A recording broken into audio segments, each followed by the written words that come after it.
BBC, and where are we talking about Ukraine? Here's the BBC headline: Ukraine war, Kyiv claims success as southern fighting intensifies. But if we just put a label on this is complete propaganda. But we got the lie of the Ukrainian offensive success to keep the NATO proxy war and the slaughter going. So the BBC here wants this war to continue. But look at this headline from the BBC. I think we need to bring a question mark in on this one. So this is a day ago. Ukraine's Western armour struggles against Russian defences. Russians use layers of mines to prevent Ukraine's advance on the southern front. So the BBC's got a bit of cognitive dissonance here. What do? They simply report what they are told by the Ukrainian military. So the first comment here is talking about a new phase of the counter-offensive. Says that's a bit premature, but it says they're getting closer to breaking through Russia's defence lines in the south. This is a complete and utter lie, easily provable by the reports from the front. If we go down to the second one, we've got a gradual advance, and we've got mention of Melitopol and Berdyansk. This would mean that the Ukrainians had taken huge swathes of Russian-held territory. That's also a lie. And if we go to the final one, it's talking about if Ukraine's forces are able to make further progress in Robotny. Now, we're going to have a little look at that, but see Melitopol mentioned again. This is seeding the UK public that there's real progress being made. Let's focus in on Robotny here.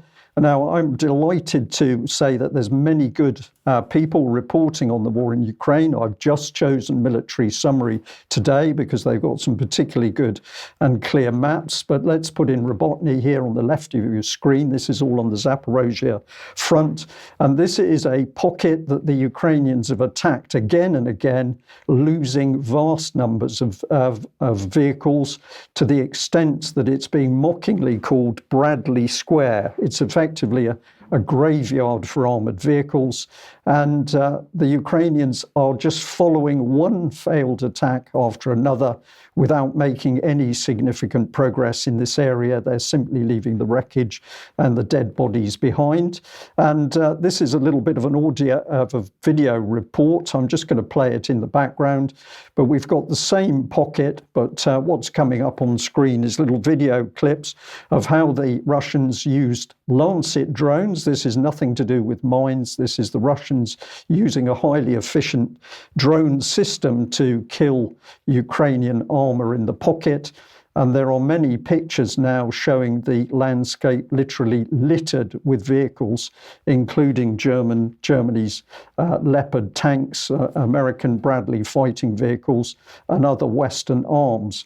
So the BBC trying to put all the blame on Russian mines is simply not true, because the Russians are demonstrating that they've got a really remarkable ability to kill off armour using this particular drone, aside from the intense artillery barrages which they have available to them.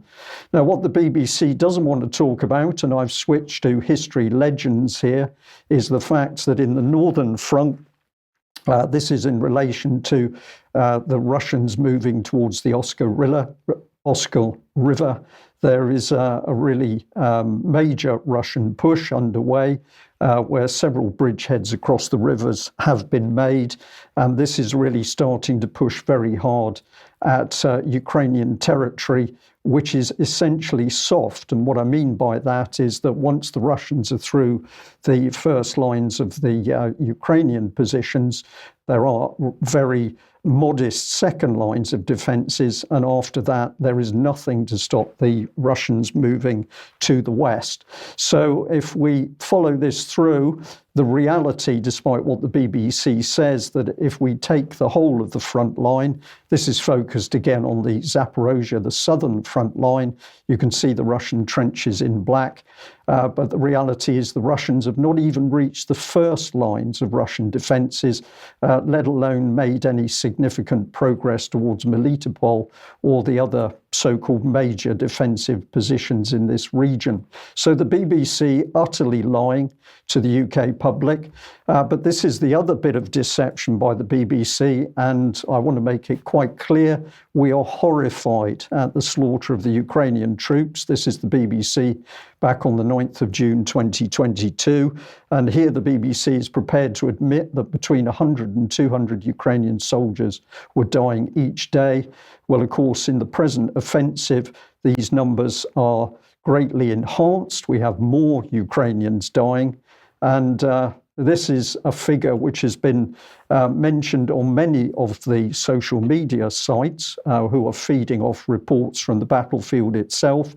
But this is suggesting that the Ukrainian dead and wounded in the offensive so far, the casualties around about 19,000. If we go to the Russian reports on this, the Russians are estimating Ukrainian offensive, the dead and wounded casualties are up to 26 to 28,000. But I have to say, watching the Ukrainians simply repeating the same failed attack tactics day after day, seeing, if you can stomach watching it, the casualties falling on the battlefield, hearing the reports from Ukrainian servicemen talking about the battlefield littered with bodies, mercenaries who've been leaving the Ukrainian fight because of the conditions at the front of the bodies, we're truly into a really bad position.